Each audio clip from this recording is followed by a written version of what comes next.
Hello everyone and welcome back to Crash Bandicoot 2 on the Sony Playstation 1. I'm the Sheep and Dana. Today we're going to continue onwards, and before I completely forget again, there we go, I remember this time, we're going to take on the final warp room of the game, starting off with Pistoning Away and ending all the way off with Spaced Out. Now this warp room is somewhat different in the fact there's no secret level entrances, nothing.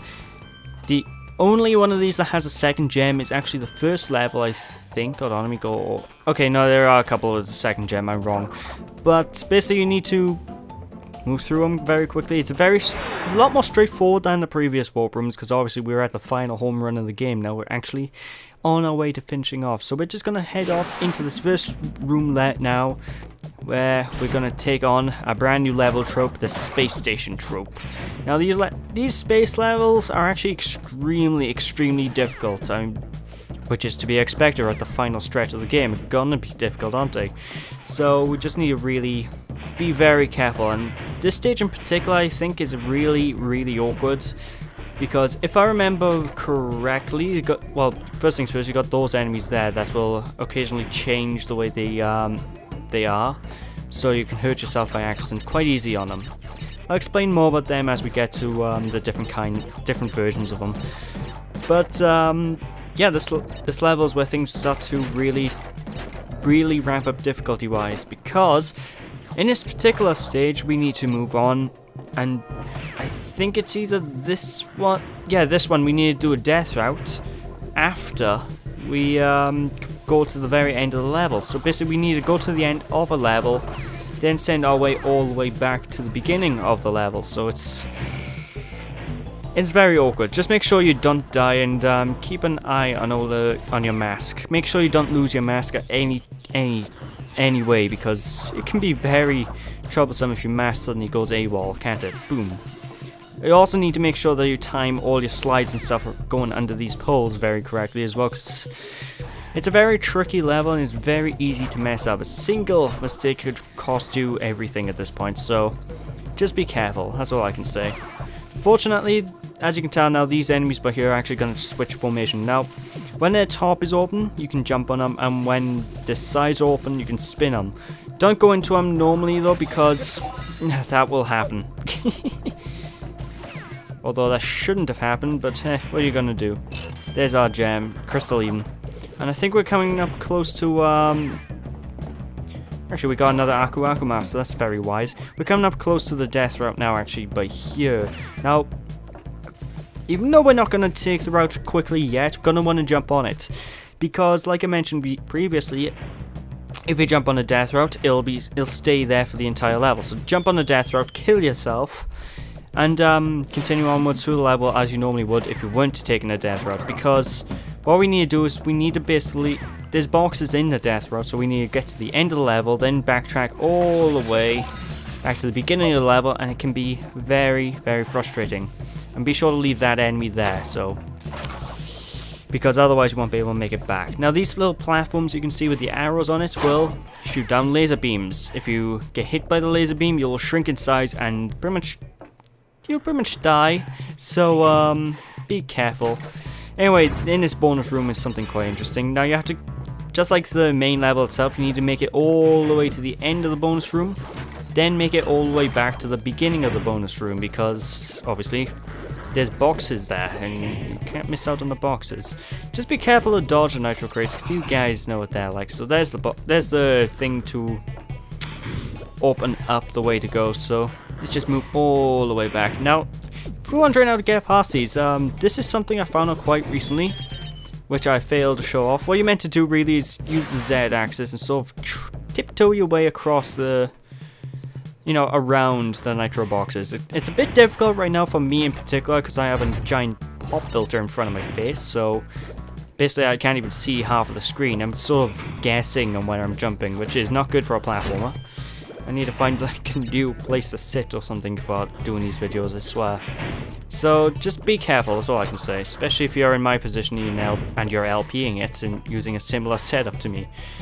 I wonder if I can, let me see if I can slide jump around. Alright, so you can also slide jump around. That's probably a safer bet to do, actually, so there you are.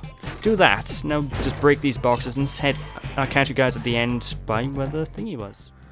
And we're back. Alright, let's just finish off this bonus room here. Now, because it's the final warp room, what I'm going to be doing is I'm going to take on 2 levels per episode now, up until the final episode. So basically we're going to have 3 episodes left from at this point, including this one. So hope you guys enjoy. So let's just keep moving onwards. There's Neo Cortex's beautiful mug. Look at that. Look at this beautiful mug on his face there.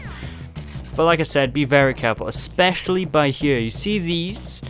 These will be your bane in your existence trying to get back to the death route. I know a way around them. Well, there's 2 ways you can get around them, so I'll explain them when I get to them.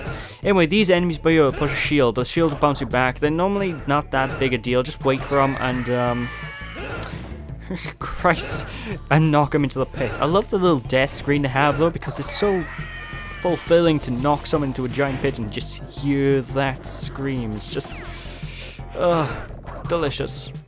But like I said, the key with these levels now at the end of the game is simply practice patience. If you're not patient, you're gonna lose, and I'm not even joking with that. I'm guaranteeing that you're gonna lose. So fortunately they do give you a good few extra lives, especially in the final level, surprisingly.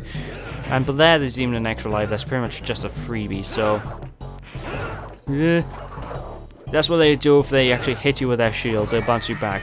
Normally it'll be into one of these crushing pistons or something like that, so be very careful.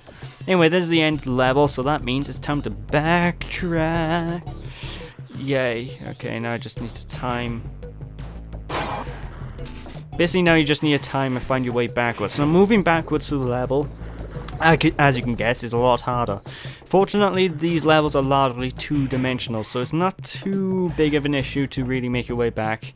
You really just need to time yourself quickly and not rush. Those dreaded words I hate to hear. Don't rush.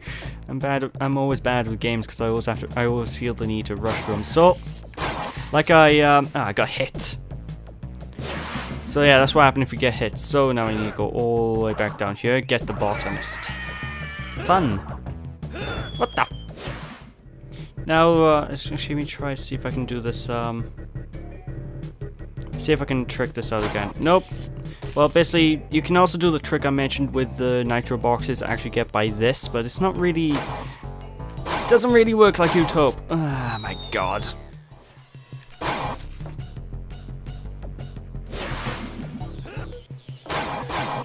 There we go, that's how it's done, so just try your best to do that, even though it is very, very freaking difficult to do.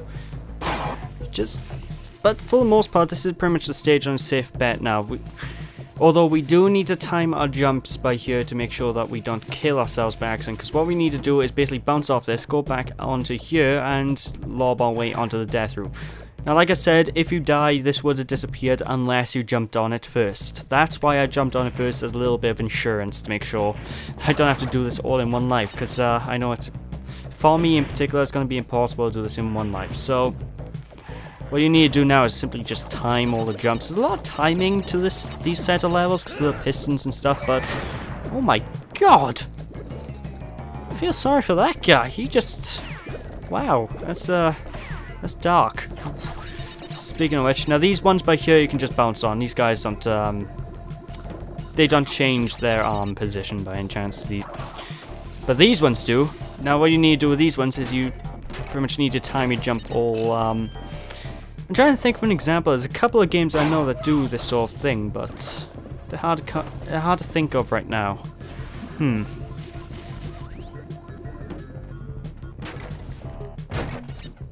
Alright then, time for me to take you down. So, oh my god, I got hit. That's a very difficult jump. I don't know how I'm meant to do that.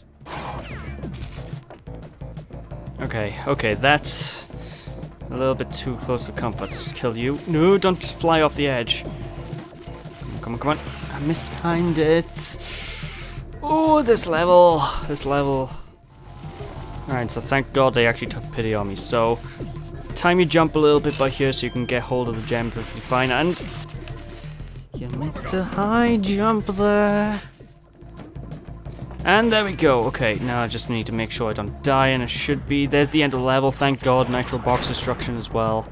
And